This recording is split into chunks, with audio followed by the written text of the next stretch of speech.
On today's show, a frustrating loss for the Atlanta Hawks. That is 3 in a row for Atlanta, all in different ways, but also some of the similar tropes going on with the Hawks right now. Lots of frustration building over from the team side and the fan base, etc. And we'll dive into all what transpired in Philadelphia coming up. You are Locked On Hawks, your daily Atlanta Hawks podcast. Part of the Locked On Podcast Network. Your team every day.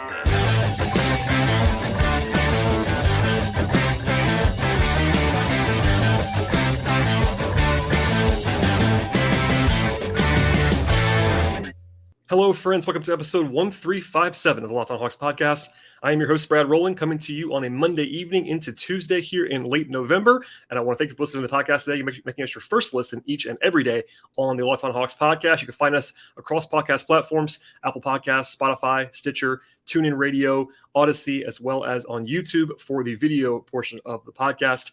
And today's show, we'll break down what became a pretty frustrating loss for the Hawks, 104-101 up in Philadelphia. If that's all you knew about this game, is that the Hawks lost by 3 points, it would not seem super out of the ordinary. The Hawks were actually underdogs in this game. And in fact, this is the exact projection. By tip-off, the Hawks were 3-point underdogs in this game. So to that point, the Hawks, quote-unquote, fulfilled expectations from the bookmakers and the odds makers in this one, but it was not always that way. It was a frustrating collapse again in the second half for the Hawks. They led for the majority of this game by double figures on a few different occasions along the way, and then the fourth quarter was a slog, to be sure. The offense kind of went lights out, and really unexpectedly, I would say, the ball security was probably the number one issue for the Hawks in this game. They just could not stop turning the ball over, usually a strength of Atlanta, but not in this particular spot. So we'll get into all of what transpired now. If you're a new listener, welcome aboard. I really appreciate you listening to the podcast, and we'll dive into the game right now. Both teams were 11-9 coming in. The same record, by the way, the Hawks had through 20 games last year that they have also this year, and they are 1-1 against Philadelphia coming into the night. Now Philly leads the series 2-1 this season.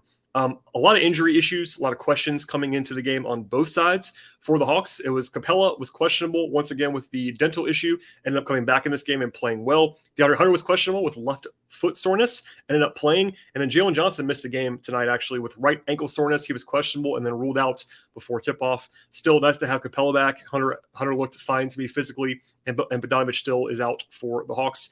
On the Philly side, they didn't have Tyrese Maxey or James Harden. So their two best perimeter creators and their second and third best players overall. That's obviously a weakness for that team. But Joel Embiid had missed the previous 4 games, including the game on Sunday. So he was probably the freshest guy on the court in terms of his legs. He had been banged up, of course, but was questionable, ended up playing, and was the best player on the floor in the fourth quarter for sure in this one. Also, Matisse Thybulle came back after being questionable for the Sixers in this game. So after all of that, our friends at BetOnline, who sponsor the podcast, had the Hawks as a small favorite actually in the morning. Both teams on a back-to-back, so a lot of uncertainty about injury stuff coming into the day on Monday. By the time the injury reports were finalized, the Hawks were 3-point underdogs. And again, they lost by 3 points. So you could certainly quibble with that. It seems a little bit strange to some people. I know people were kind of asking me why the Hawks were underdogs because of the fact that Maxey and Harden were both out. But you're on the road, and Embiid is back, and the Hawks are not playing like incredibly well right now. So it's probably an appropriate number. And obviously, the Vegas people nailed that one in some respects. So we'll get into the game now. The Hawks did lead for the most part in the game. They were still trailing a few different times. It wasn't like it was a lopsided performance. It wasn't like Friday when the Hawks were in total control like they were against Houston before collapsing. In this game, the Hawks were the better team for the majority of the night, but it was not quite on that same level. The Hawks did lead the game 10-4 out of the gate. A couple of good possessions ball movement-wise in the early going. Dejounte Murray made his first 2 shots. The Hawks led 10-4, and then Philly had that sort of a nice 7-0 run. But the point-of-attack defense was kind of shaky early on in the game. I thought Capella looked like himself, which is good to see after a couple of games out. Collins had a couple of nice blocks. He was really active around the rim. And the offense, though, I will say, for the most part, until the latter half of the second half, was pretty crisp. The ball movement was better. They had a lot more assists. Of course, they had more turnovers as well, but that's kind of where we were at this point. The biggest run for the Hawks was still to come in the first quarter. It was a 16-2 run late in the first to go basically up by double digits. Collins and Justin Holiday, who returned to the rotation in this game, hit threes, and the defense was really good and really stingy late in the first quarter. Philly did turn it over 3 out of 4 times on that stretch as well.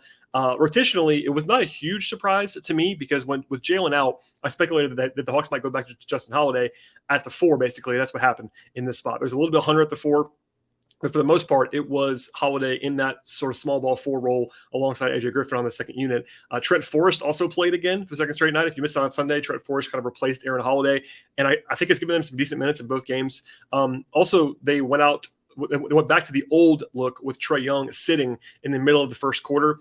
Whereas he played the entire first quarter on Sunday, it was back to that kind of small rest in the middle, just a small thing there. And then they were pretty much trying to pair Capella and Embiid for the most part, especially after there was a stretch later on that we'll get to where Embiid kind of took it to Okongwu a couple times. And then they kind of, I think, more actively tried to get Capella on the floor anytime that Embiid was from there.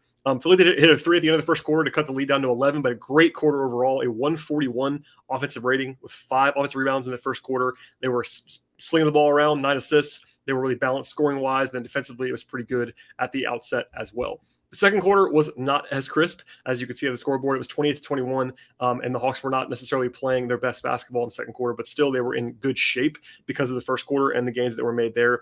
The Sixers did go to a zone in the second quarter. The Hawks had some attacking issues. It wasn't like a disaster like it was against Miami against the zone, but certainly some ball security problems. They did shoot better in this game, but it seems like the Hawks just had this weird stop sign kind of thing. That's the way that Nate described it on Sunday, where they just kind of get baffled by zone defenses. So we'll see if that changes in the near future, but it was not great in this one. There was a 10-3 run by the Philly team in the second quarter, I should say. Sorry to have that little stumble there. But the Hawks did actually, weirdly, shoot well from 3, except for AJ Griffin. Normally, Griffin is arguably their best sort of knockdown guy.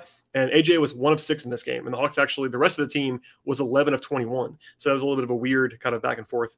There was a strange moment in the second quarter where Daniel House got a technical foul for bouncing the ball above his head. Then the Hawks let DeAndre Hunter take the free throw at the free throw line, which is a little bit strange. I think DeJounte Murray would be the guy that I would expect to go to. I know my friend Glenn Willis has said this before. Generally speaking, NBA teams almost exclusively go with the guy who has the highest percentage at the line, and that would be Murray. So that was kind of a weird one, and Hunter was there, and not a huge fallout, but there you go.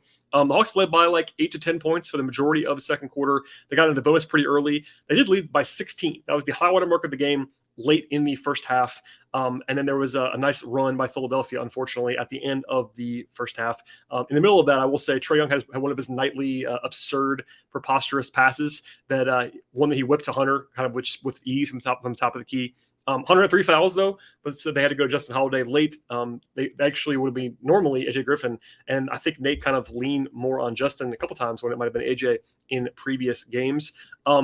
Elsewhere, it would be interesting to kind of point out that I saw some people talk about how the Hawks might have lost this game at the end of the first half. I wouldn't go that far. But there was an 11-1 run by Philadelphia to cut the lead down from 15 to 5. The Hawks didn't score. Actually, didn't have a field goal, I should say. They had a couple free throws, but no field goals in like the last 3.5 minutes at that point. There was 1 3 at the very end by Justin Holiday after a great pass by Trae Young, but they were only up by 4 at halftime. And I tweeted it at the time. It felt like a missed opportunity. The Hawks had outplayed the Sixers for the vast majority of the first half. And to be up only by 4 on the road, it felt like it was a little bit shaky at that stage. Of course, it ended up being kind of prescient on that level, but that was not a stretch that I'm sure that anybody enjoyed at the end of the first half. The Hawks did play well on both ends of the floor overall before halftime. They didn't have a turnover in the last 4 or 5 minutes of the first half. They had 9 giveaways in the first half and 11 in the second. That's really rough. They were balanced, and I would have certainly lost this bet that Justin Holiday would lead the team in scoring for a half. He had 13 points in the first half. That was certainly not what anybody expected, including me, and I'm pretty high on Justin. That was a pretty shocking outcome. But defensively, it was quite good. Philly did find their footing a little bit at the end of the first half, but the Hawks were in decent shape. Obviously, it did not come out that way at the end of the game, but the Hawks did play pretty well for the majority of the first half. All right, we'll get into the second half, which is probably a little bit less fun, I will say, and then some broad takeaways as well as some individual player breakdowns in this game. But first, a word from our sponsors on the show today. Today's show is brought to you by Turo, and Turo is the world's largest car-sharing marketplace. And with Turo, you can book any car that you want, wherever you want it, from a community of local hosts. You can browse a huge selection of vehicles for just about any occasion or budget across the U.S., the UK, Canada, and coming soon to Australia. Book a spacious SUV or a minivan for a family road trip, or get a classic or luxury car for a special event or a birthday or even a holiday, and find affordable economy cars as well if you're on a budget and just want to get from point A to point B. Test drive that new electric vehicle you had your eye on for a while as well to see how it fits in your everyday life. And many Turo hosts can even deliver the car right to you. Every trip is backed by liability insurance. Terms, conditions, and exclusions apply. Forget boring rental cars and find your drive today at Turo.com. All right, we'll dive in now the second half of the game. And early on, it was actually pretty strong. They had a 9-3 run early in the third quarter, go up by 10 points again. There was a nice quick hitting secondary break for a lob dunk to John Collins right out of the gate. Then Trey had a nice stretch where he had 7 points in about 2 minutes on 2 floaters and a 3-pointer. And they did cool off from there. They did a better job, I thought, with ball movement in general in this game, but some nice drives and kicks early in the third quarter. Hunter had actually had a nice drive that I wanted to highlight. He's not always the best about keeping his head up and being a lively passer, but there was one where he got all the way through the rim, under control, went out the other side of the lane, and then found Murray for kick-out 3. That was a good possession overall from DeAndre. But Philadelphia started to make shots. I thought that might happen after the first quarter, and when they were really cold, and they definitely did. They were 9-16 from the floor in the first 8 minutes or so of the third quarter. Shake Milton had a good stretch for Philadelphia at that point in a 12-3 run by Philadelphia with Embiid. I think I mentioned this earlier. Embiid went right through a Congo for a 3-point play to tie the game with like 15 minutes to go, 3 minutes left in the third quarter, and right away Capella came in from there. I think Nate had seen enough of a Congo trying to defend Embiid at that stretch. Philadelphia led a few different times back and forth, and really from that point on, it was a close back and forth game. The Hawks had controlled it for the majority of the first, second, and third quarters. But from that point on, when Embiid tied it with 3 minutes to go in the third, it was basically the lead was gone and it was back and forth from there. So there wasn't quite the same like collapse feeling that there had been in the previous 2 games. Philly did lead again. AJ made his only 3 of the night with a nice big 3 after that, but ended up tied at the end of the third quarter. Philadelphia shot the ball very well in the third. The Hawks had 6 guys in double figures already at that point, but 13 turnovers and lots of question marks across the board. In the fourth, it was actually a good start to the quarter with dunks from Okongwu and Trent Forrest, where the seas kind of just parted for Trent to go all the way to the rim for an easy one. And then it got a little bit weird. There was like a 4-minute stretch in the fourth quarter where it was like just bizarre. First, the Hawks had this great defensive possession where they forced Philadelphia into a late shot clock heave by Melton, and he banked in a 3. And that was a sort of one of those like shrug your shoulders moments from everybody involved. And then the next possession, the Hawks turned it over. And then moments later, there was a crazy back and forth possession that led to a 3 by the Sixers, literally at the buzzer again. When it was Tobias Harris was like lost with the ball. The crowd kind of let him know that it was time to hoist one. He put it up and made it. And the Hawks went from basically up by 4 to down by 3 in like 2 minutes without much fault. They didn't really do a lot wrong in that stretch. It was kind of frustrating. I'm sure if you were a Hawks fan, you were pulling your hair out at that point in time. And after all of that, they brought the starters back in with about 6:30 to go, down by 1. So crunch time was effectively even. The Hawks were already losing by 1 when the starters came back. I will say that bench unit early in the fourth quarter, it wasn't, I said bench unit. The guys who I thought struggled the most were DeJounte Murray, who was pretty bad in this game overall, and then Okongwu. Those guys were actually probably the worst. And that's ironic because they're usually the sort of cornerstones of that bench unit, but it was pretty rough that entire time. And then there was this scoreless stretch. So neither team scored for about 3 minutes in the middle of the quarter. Only 2 total points for either side in almost 5 total minutes of game time. So it was like fast forward, basically. I can give you the play-by-play if you want me to, but generally speaking, nothing happened for about a 5-minute stretch.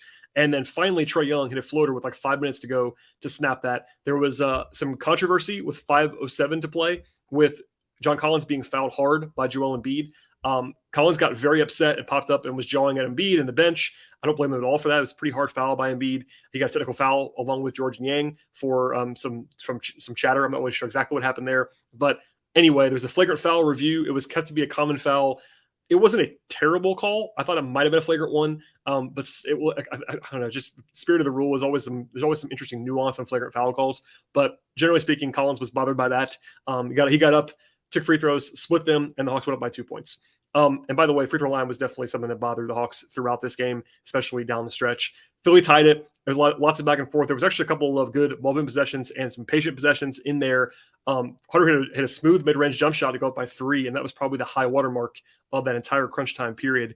There were empty trips sort of traded off, and B got to the line kind of at will for a little bit of time. Trey missed a floater that was one that he usually makes, I will say. And then that kind of led to Embiid actually missing finally, with Capella contesting really, really well. And then Murray had his best play of that entire stretch, hitting a jump shot with about 2 minutes to go. And the Hawks led by 3 with 1:57 to go into a timeout. They got a stop as well. So up by 3 with like 1:40 left with the ball. Trey gets to the lane, gets in the lane, kick out pass to Murray. It was a pretty good look from 3. They probably didn't need that shot there, but it was not a bad shot either. So it was one of those nuanced kind of in-between plays. Then Embiid scored in Embiid fashion and leads down to 1 with a minute to go. Then the possession that I highlighted, I don't know many did, a shot clock violation from the Hawks. John Collins should have shot the ball. I'm not sure if he just missed the clock. He was a little bit scattered going into the lane. Had time though to get a shot off. Ended up trying to force it to Capella, who, if he had caught it cleanly, might have got it up. But Collins should have shot it, no question about that. And that was a violation and a turnover. Then Embiid gets a switch on DeJounte Murray. That was just bad execution. You cannot put Murray on Embiid there with no help. That was a bad defensive breakdown in every way, basically. And then Embiid just shot like he wasn't even standing there because he's literally a foot taller than DeJounte Murray. So what are you going to do there? He makes it, and suddenly the Hawks are down 1 with 18 seconds to go. I'm sure you saw this play by now, but with 18 seconds to go, the Hawks call timeout. They come out of it, and Trey tries to force a lob to Collins. It was briefly open, but Embiid, credit to Embiid. This is one of those things where, like, I know Hawks fans will listen to this podcast. It was a great play by Embiid. I will say that. It was not a great pass by Trey. Trey had a pretty shaky fourth quarter, but it was a great play by Embiid. He jukes at him. He's just massive, gets a hand on it, ends up being a turnover. I didn't love the play, generally speaking. I'm not sure if that was the design in the huddle or not, but it was kind of there, but Trey just didn't read it perfectly, and Embiid did play it perfectly. So there you go. They went to Justin Holiday. Both times they had to pull Capella for offense. I was surprised that it wasn't AJ Griffin. Now, Justin had been playing great in this game offensively. He's been making his jump shots, so that's kind of why. Also, he's a veteran. AJ's not, but I would have gone to AJ just for the record. The Sixers did wisely foul Collins down 3. The Hawks were with 3 seconds to go. That's what I would do all the time. I know there's always a never-ending debate about that, whether you should foul it by 3. But if you can get a clean foul with no chance of a shot, you have to do that. And I think the Sixers played that perfectly. Collins misses the first free throw, which definitely kills you in that spot, makes the second one, and that's basically at the end of the game. So anyway, the Hawks, let's just say I watched this game. I watched the second half 2 more times. I usually watch the whole game twice. I did that, but also the fourth quarter, even more scrutiny. And the Hawks scored 5 points in the final 5 minutes of the game.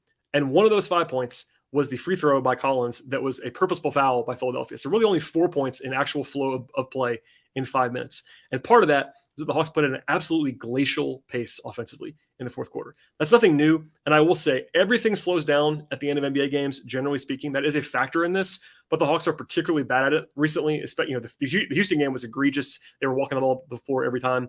Miami wasn't quite as bad, but tonight, just not getting into anything quickly, having to go late in the shot clock way too often. The Hawks have the ability to score on those possessions with Trey and DeJounte, but those guys have to get in possessions faster. That was noticeable on the rewatch and also live. The Hawks only had 21 possessions in the fourth quarter. That is a very, very, very low number. Basically, the lowest pace teams in the league have like 95 possessions per game. And do the math on that. If you divide 95 by 4, you get a lot more than 21. So that'll tell you. And the Hawks also turned the ball over on almost 30% of the possessions, 6 out of 21.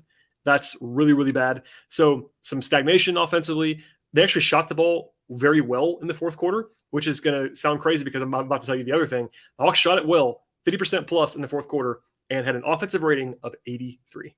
So that's turnovers for you, and that's bad execution for you. Some of those possessions were like very highly stylized. The lob play by Trey to Collins at the end, then the foul, all that stuff. But the first 4 minutes of that was the Hawks just playing badly on offense. They made some shots in the fourth quarter, but they were not able to get into their stuff enough, and that definitely bothered them in this game. All right, we'll get into the takeaways and everything else from this game in a moment. My overall thoughts on the offense and the defense, as well as the individual players. But first, a word from our sponsors on the show today. Today's show is brought to you by LinkedIn Jobs. And these days, every single new potential hire that you're making can be like a high-stakes wager for your small business. It would be 100% certain you have access to the best qualified candidates available. And that's why LinkedIn Jobs is something you have to check out right now. LinkedIn Jobs lets you find the right people for your team. They do it faster, and they do it for free. I've had to use LinkedIn Jobs a couple times in the last couple of years. It's been an awesome experience for me and really a great resource. It's incredibly easy to create a free job post on LinkedIn Jobs. They have high qualified candidates as well that you need to locate the best possible hire. And then once you're set up, you can actually add the job and your purple hiring friend to your profile to spread the word that you're hiring. LinkedIn Jobs has simple tools like screening questions to make it easy to focus on candidates, but just the right skills and experience to actually quickly prioritize who you want to interview and eventually hire. You want to finish the year strong in 2022, and finding the right team member is a key piece of doing just that. LinkedIn Jobs is rated number 1 in delivering quality hires with leading competitors. And LinkedIn Jobs also helps you find the right qualified candidates that you want to talk to, and they help you to do it faster. Post your job for free at linkedin.com/lockedonnba. That's linkedin.com/lockedonnba to post your job for free. Terms and conditions apply.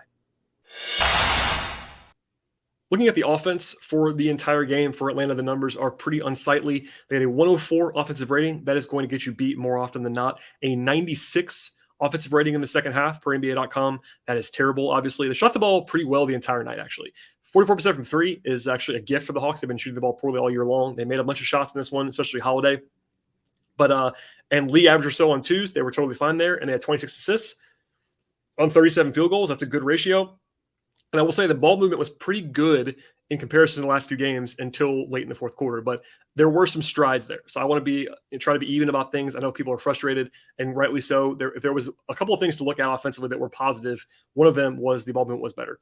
But the thing is, 20 turnovers. And I know that was the focus of a lot of post-game questions up in Philadelphia, but that was rightly the case because the Hawks just cannot afford that. The Hawks pride themselves and have constructed the roster around not turning the ball over. They've been in the top 3 of the league in ball security the last 2 seasons. They're in the top 2 or 3 right now this year, and they average about 13 a game.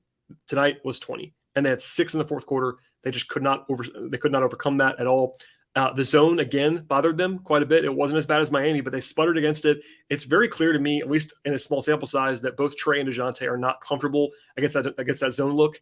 Maybe I think the Hawks were better at it tonight because they shot around it, but they have to get more comfortable, and maybe I'll have to spam that in film or whatever the next couple of days because it was not executed very well on offense.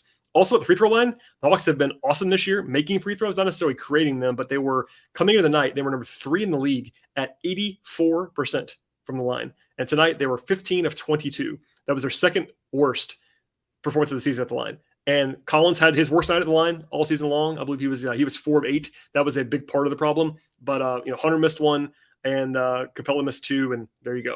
But it was not like dire. It's 22 attempts. It's a pretty modest number, but they could have used those at the end for sure, especially the Collins ones that he missed.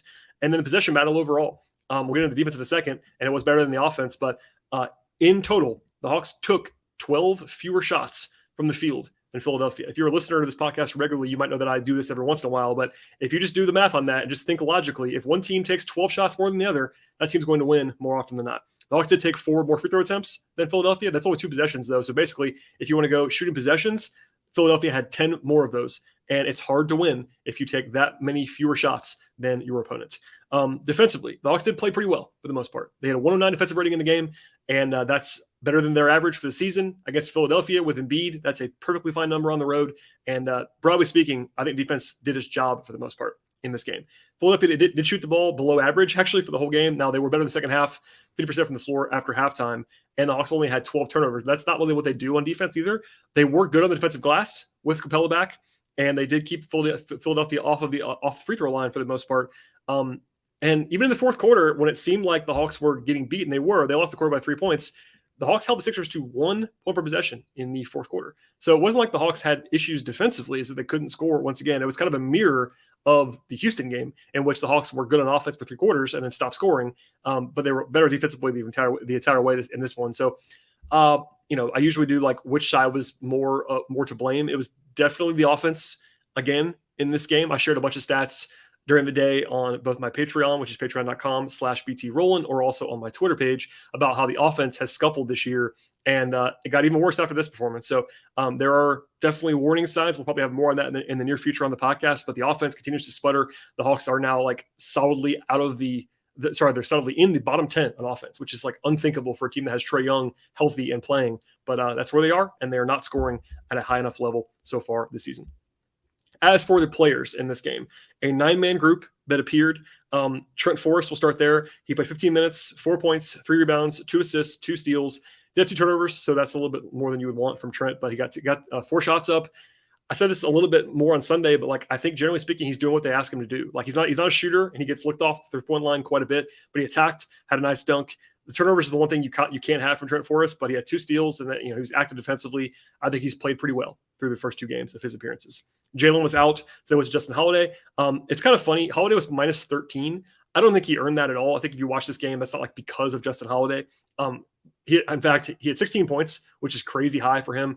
He on 8 shots. So he made a bunch of shots this game. He was due. I've said for a long time, Holiday is a better shooter than Hawks fans seem to realize that he is because he had a slow start to the season. So no surprises all around there. They were all catch and shoot attempts. He's pretty decent on those.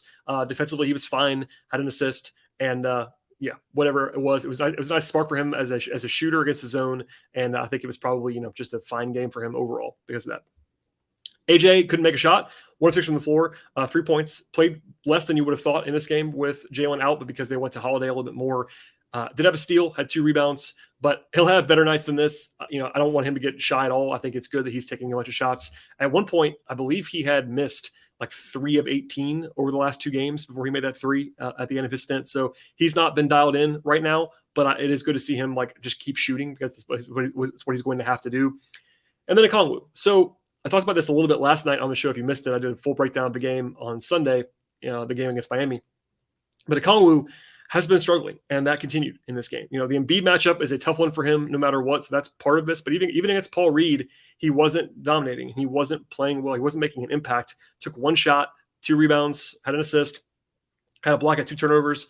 He's just kind of not the guy that he's supposed to be so far this year. And I said this a little bit on yesterday's show. I'm not panicking about it, but certainly the gap between Capella and Okongwu has never felt wider in the last year and a half than it does right now. To the starters. All 5 guys in double figures. In fact, there were 6 guys in double figures for the Hawks in this game. Collins had a mixed bag of a night. I think defensively he was very good. Had 4 blocks and 2 steals. He was very, very active and 8 rebounds on the defensive glass.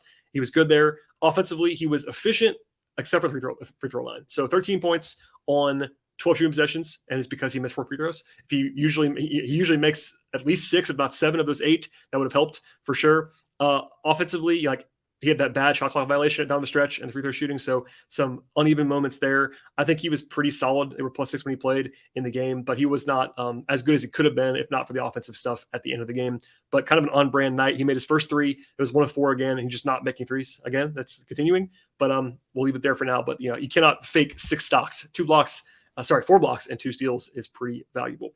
DeAndre Hunter, same kind of mixed bag kind of night. He was pretty good on offense, 18 points on 12 shots. That's very efficient. 3 rebounds, had 3 assists, 2 turnovers, no blocks and steals, like kind of a usual Hunter stuff there. He didn't do a great job on Shake Milton at times. He was not great against Tobias Harris at times, but I thought he played reasonably decently in this spot, his return back to his hometown of Philadelphia.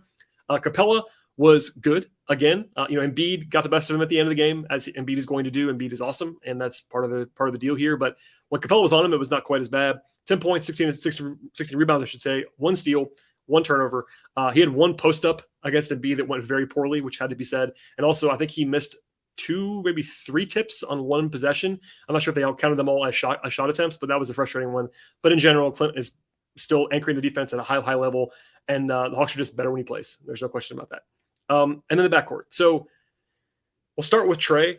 Trey had 18 points and 10 assists, and that's pretty solid, but he was not great in the second half in particular, especially in the last quarter and a half or so. He's not had the same impact offensively this year on the whole as he has had in the past. Part of that's just shot making, but just some weird decision-making moments. But he was definitely better than DeJounte in this game, as we'll get into in a second. And Trey just didn't have his shot like flying, but only took 14 shots. Pretty modest attempt rate for Trey in this game, kind of passive. And again, they were playing very slow down the stretch. And then Murray. So a weird one here for DeJounte. Number one, he played 20 minutes in the first half and played 40 minutes in the game. That's more than he should play. And maybe it's because I kind of guessed about this at the end of the first half. They kind of left him out there longer than usual because Hunter had foul trouble. And maybe he was gassed. Maybe that's part of this. But Murray had 7 turnovers in the game. That was by far the team high. Yes, he had 17 points, but even defensively, like Murray, I've kind of said this. I talked about this over the summer with Matt Tynan and a couple of people from Spursland. He has a rep as this great defensive player. DeJounte is very active and very much a playmaker defensively, but I think so far his on-ball and just like regular solid defense has not been fantastic this year. And tonight it was like noticeably bad. He was getting blown by, and it wasn't like it was Maxey and Harden either. It was Shake Milton and D'Anthony Milton and Furkan Korkmaz that were going by him. That's not what you want to see from Murray, and maybe he was tired. And in the fourth quarter, offensively too, it was like he was not giving you what you wanted to have him do down the stretch. So a bad night for him, I thought, despite like he shot the ball okay from the field, did 6 assists, 5 rebounds, but not his best work overall. And in general, like nobody had an A+ game. for their talent level. Maybe you could say Holiday shooting was rising to that level, but everything else, like there were guys who played better than others. I thought, Collins was pretty good. Capella was pretty good. Hunter was decent. Trey was, definitely below his average. Murray was a lot below his average in the game. AJ missed a bunch of shots. Okongwu struggled. So it wasn't a disastrous performance. And honestly, it's going to sound funny at the end of the podcast to say this, but I think it's absolutely true. This is the kind of game that fans end up being mad at me about, because I always try to tell you the context and kind of talk you down a little bit. Because if this game happened, let's say exactly the same, but the Hawks had one in Houston and they had one in Miami, or even one of those two games, the reaction would not be the same. Because again, this is a frustrating game. The Hawks probably should have won in Philadelphia, but they lose by 3 points to a good Sixers team on the road on a back-to-back. That's like one of those losses that, again, in a vacuum is totally normal and would not be at all alarming. The problem is that it came as the third loss in 4 nights, and the first 2 losses were bad. The Houston loss was a disaster. The Miami loss was pretty shaky, the way that it happened in the fourth quarter and all that stuff down the stretch on Sunday. So, more in the third quarter, but anyway. So life's not played in a vacuum, and I totally understand that. It's not just a game-by-game thing. The Hawks are now 11-10. No one's happy. The fan base is definitely on edge. People are mad at Nate McMillan. People are mad at, even Trey is getting more than he usually gets right now. Murray got some tonight. John Collins has been in fodder for the last couple of games. But yeah, it's just one of those times of the season when the Hawks are having some challenges. And look, they play Orlando on Wednesday. That's on the agenda. Orlando's bad. Like, there's no way around that. The Magic are a bad basketball team. You have to go on the road, yes, but the Magic are 5-16. They lost tonight. They're bad. They have some talent for sure, but that's a game that you cannot afford to lose. Now, nothing is must win in the NBA, especially in November or December. I want to be clear about that, but the Magic don't have a rest advantage or anything like that either. And that's the kind of game that if you lose it on Wednesday, it's going to be sound the alarm time. It'll be the 4th game in a row they lose, and they're playing a team that they have to beat in some way. So people ask about McMillan's job security. It's too early for that, I think. But listen, I talked about this a little bit on an appearance I did last week. A couple of days ago. There's always a breaking point when the owner is involved, and he might just make a call, and that's the end of that. So nobody's having fun right now. Let's just say it's been a slog the last 4 nights. 3 games in 4 nights. They lose all 3 of them, and now they're actually going to stay in Philadelphia tonight, and they're going to sleep there, and then fly down to Orlando on Tuesday. Spoiler alert, I'm actually planning to be in the building for that one on Wednesday in Orlando. So I'll be reporting from a hotel of some sort after the game on Wednesday. So I'm not going to have a show barring an emergency, I don't think, on Tuesday. I don't want to overpromise, but we'll see. But the best way you can possibly find the show usually is to subscribe to it. So go ahead and do that now. YouTube, of course, like and follow. Share all that stuff. Also subscribe on Apple and Spotify and Stitcher, Odyssey, TuneIn Radio, all those podcast purveyors. This podcast should be there. If it's not, let me know that. I'll get it fixed. Reviews are great as well. 5 stars, preferably. Comments, all that fun stuff. So I really do appreciate the support, everybody. Thank you very, very much. I'm also writing about basketball right now at patreon.com/BTRoll if you want to support that endeavor. And that could be it until Wednesday. I won't promise anything between now and then, but at the very latest, I will see you after Hawks Magic on Wednesday.